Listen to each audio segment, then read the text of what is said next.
Why would they attack a civilian city? It's gotta be because it's on the border. They're probably trying to choke the provinces out to weaken them, just like they did in the first war, and Birmingham is a good start. That's it. I'm calling Dr. Radcliffe.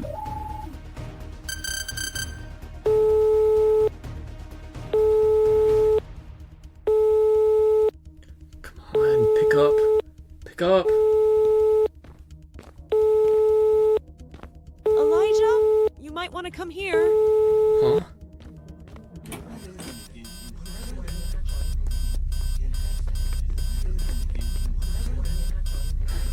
What the?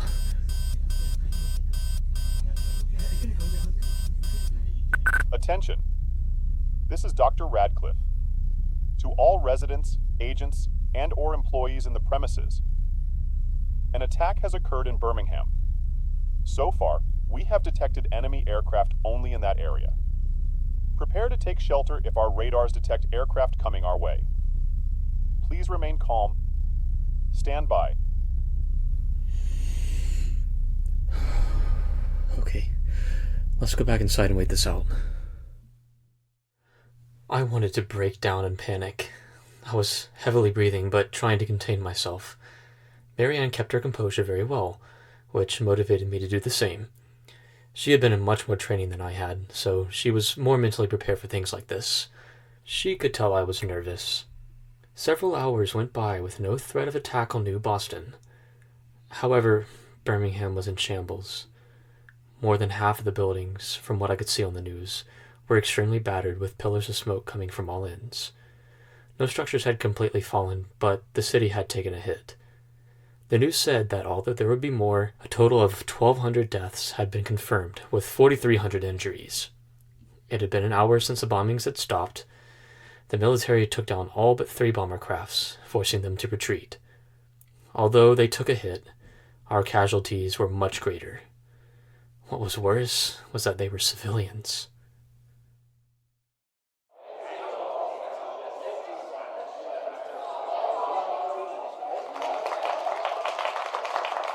To everyone watching. An inhumane attack has occurred in the southern city of Birmingham. There were nearly 2,000 casualties and countless injuries. Businesses that our American workers have worked so hard for have been turned to rubble. And homes that our families come to every day no longer stand. While the Allied States of America are retreating to cower behind their walls, we are getting stronger by the second. We will not be shaken. We will not cower. We will build back.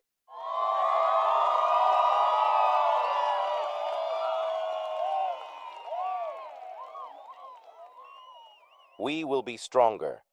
We will always be the leading voice of what is right. Soon, we will infiltrate their network and show them who we really are and who our beloved Elijah really is to us. The whole nation will see his face and hear his message. Their government will know that we are not to be pushed around. If any of you in the Allied States are watching, beware, for you have only awoken a sleeping giant.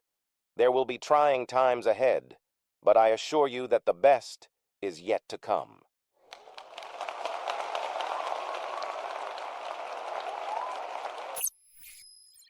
Wow, that's a lot to take in. Yeah. I imagine they're probably going to be needing us soon. So, I think we should get some sleep. At least as much as we can. Yeah, good idea. Alright. I'll see you later. Bye.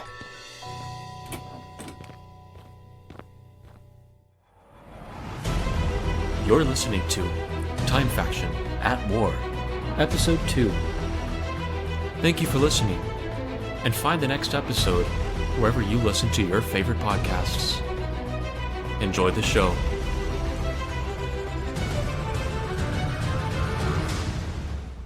This episode contains scenes of war violence. This content may be intense and could be unsettling for some listeners. Listener discretion is advised. No! We can't just leave her. We have to try. Marianne, she's gone. Come on, we have to go.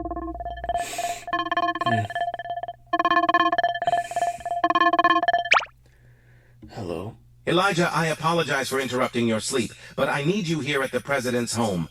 This is very urgent. Yes, sir. Of course. I'll be over as soon as possible. Excellent. A cab is waiting for you outside the WPA facility. I will see you momentarily.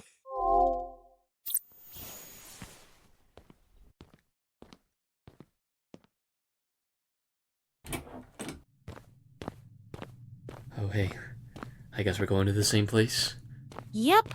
Marianne and I went down to the parking deck, where Dr. Radcliffe was waiting as he was getting in the cab. Good early morning, you two. The President did not specify to me what he wanted us for, but I imagine it has something to do with your message, Elijah. As we approached the President's home, we could barely see the sunlight coming from the Atlantic Ocean. The glowing lights from the President's home made the scenery even more beautiful. The same two guards opened up the doors to the car and escorted us to a room downstairs in the massive house. They led us to a set of double doors that opened to a windowless room. A massive oval table was in the center of it, and a hologram projection was in place across the table. Each space had a small holographic projection device fused into the table, acting as a computer setup. President Huxley was sitting at the other end of the table, and several well-dressed and groomed officials, such as the Vice President, Secretary of Defense, and other important people were there. Dr. Radcliffe, Mary Ann, Elijah, good to have you here. You are here to view the network infiltration that will leak Elijah's message to the Allied States. Right now, our top experts are hacking into every major news network site, as well as their government's emergency broadcast system, so that every eye may see. Please have a seat.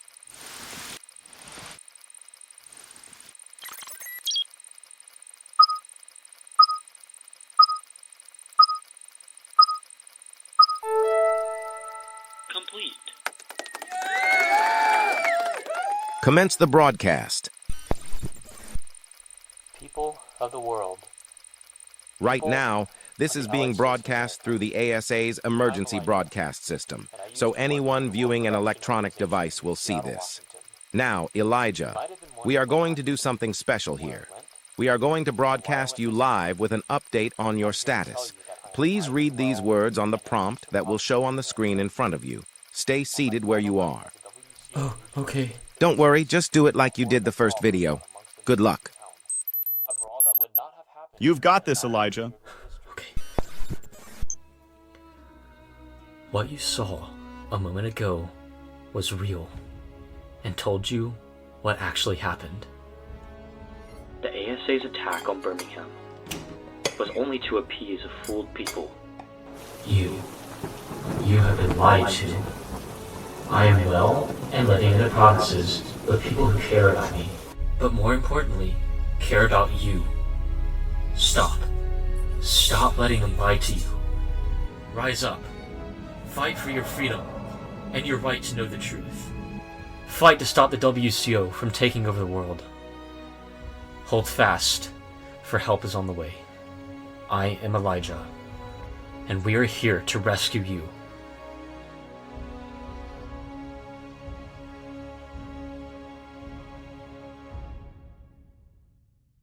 Great job, Elijah. We will keep those messages on repeat for as long as we can. We are unsure as to when they will regain control, but we have to utilize every second we can get. Upstairs, you will find an array of eateries. Please, I insist on you all helping yourselves to a well-earned breakfast. We all left as a group to walk upstairs. In the main area, a table with white cloth contained all sorts of breakfast foods: fried and scrambled eggs, bacon, sausage, pancakes, Belgian waffles, more than 10 kinds of fruit, toast, or, for the basic people, cereal. Orange juice was kept in a fine glass pitcher. It was in the top 10 meals I had ever had, I will admit. Afterwards, Marianne, Dr. Radcliffe, and I departed back to the WPA. Huxley had told us he would let Dr. Radcliffe know when we lost access to the ASA's broadcast systems. As of now, an hour after the initial broadcast, the message was still on every display in the ASA. Although we didn't return fire on the ASA physically, our cyber counterattack was sweet justice for sure. Now, their government was exposed. It would only be so much longer before they faced consequences for lying. It was a mild, foggy morning in Charleston, This city was peculiar. Half of it was in Chesapeake Province and the eastern provinces, and the other half was in Kentucky and the Allied States. Only there was a wall that divided the city in half. On the eastern half, the city was prosperous. The roads were newly paved, there were luxury cars on every street, and people walked around with their families, living a happy, peaceful life. On the western end of Charleston, the infrastructure was crumbling. The buildings in this half were not near as tall, and they were hundreds of years old and hadn't been maintained well. These people knew that their country, the ASA, was weak, and that the EPA system was prosperous, because they witnessed it firsthand daily. The disproportionality of the city was obvious to everyone there. What finally pushed the people of West Charleston over the edge was when they saw my message and could confirm their government was lying to them. On this morning, August 12th, 2108, something historical happened. The streets were quiet on both ends of the city, as most had not left for work yet. However, at sunrise, the people in West Charleston began to gather and head towards the wall.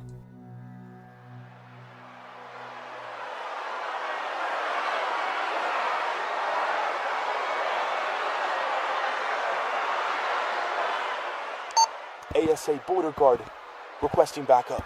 I repeat, requesting backup. The protesters had not yet gotten violent. They merely gathered together and protested their government.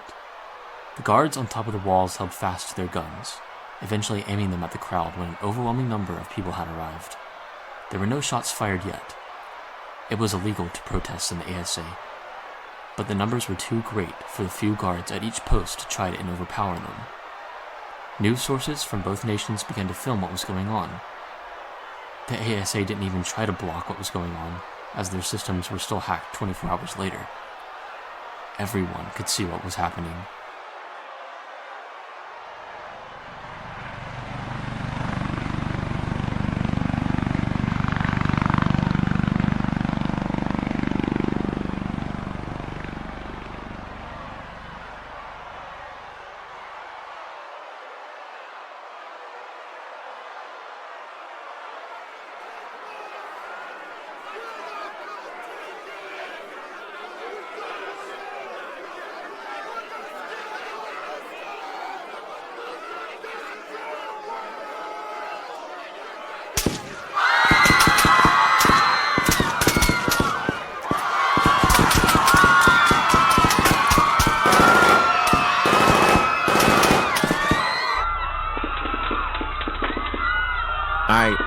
I'm speechless.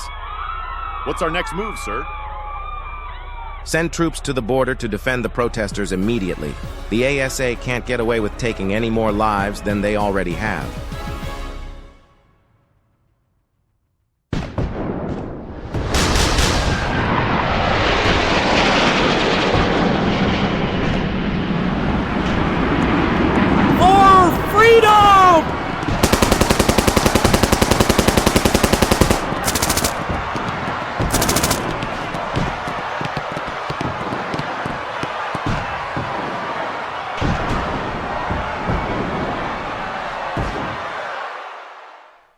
The EPA soldiers did not stop until every last ASA soldier was dead, for their mercilessness on innocent civilians was not to be tolerated.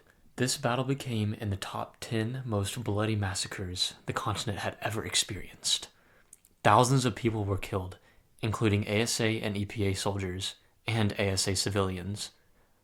I was rushed to the president's home as a massacre, now a battle, occurred so that I could stay updated with the most recent information. After the violence had ended, Charleston was silent. EPA soldiers had the entire city surrounded, even on the western half. Patrols were positioned on every street to ensure that, amidst the chaos, anarchy would not occur.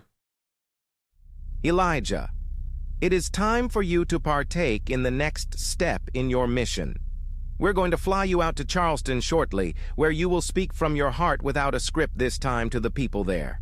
They are all out on the streets trying to find loved ones too traumatized to go back home. This is the perfect opportunity to speak. I would teleport you there, but we need a more grand appearance so that they know you're there. Oh, Yes, sir, Mr. President. I'll do whatever you ask. Excellent. Follow me, please.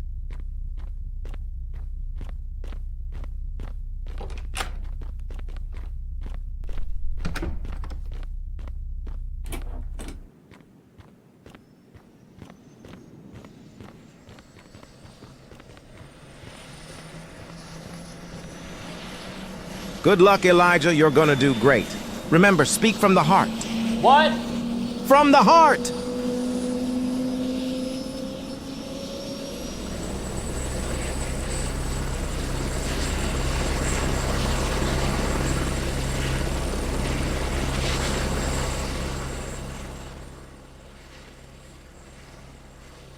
I watched the land below pass by me. I could see thriving cities below me as we flew over the provinces. Chesapeake, I could tell, was a beautiful place due to the mountains. Up ahead, as a helicopter began its approach, I could see the skyline of Charleston just beyond the mountains. There were choppers flying all around the city. We landed on a stretch of a closed-off interstate on the ASA side of the city. It wasn't long before men in black suits boarded the helicopter and escorted me down. I hopped in a cab awaiting me, headed towards the city. As we began to drive into the downtown district, I saw very disturbing sights. Mothers with bloody clothes were roaming the streets, looking for their children, who had likely run away or had been killed. Some people were sitting on the curbs of the street, holding a gauze on wounds and being assisted by EPA medics. Ambulances were everywhere, both EPA and ASA. Somehow the people knew I was coming because almost all of them stared at my cab as it drove by.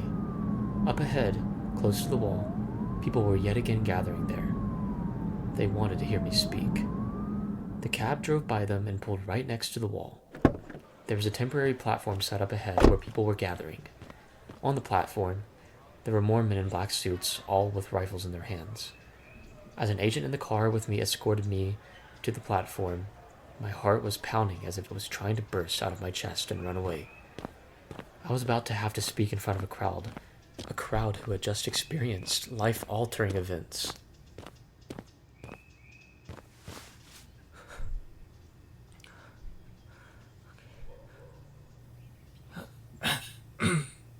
People of Charleston, I know you were left battered and beaten by your own government. You already knew that they weren't there for you, as you and they demonstrated this morning. As fighters for freedom, we will not be shaken, and we will not be silenced.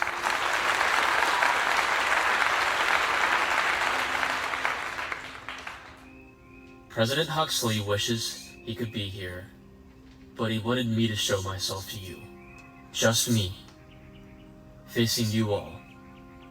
This may be a bit taboo for a 17-year-old to announce, but I have been told to tell you that our President and Congress have passed and signed for an official declaration of war on the Allied States of America.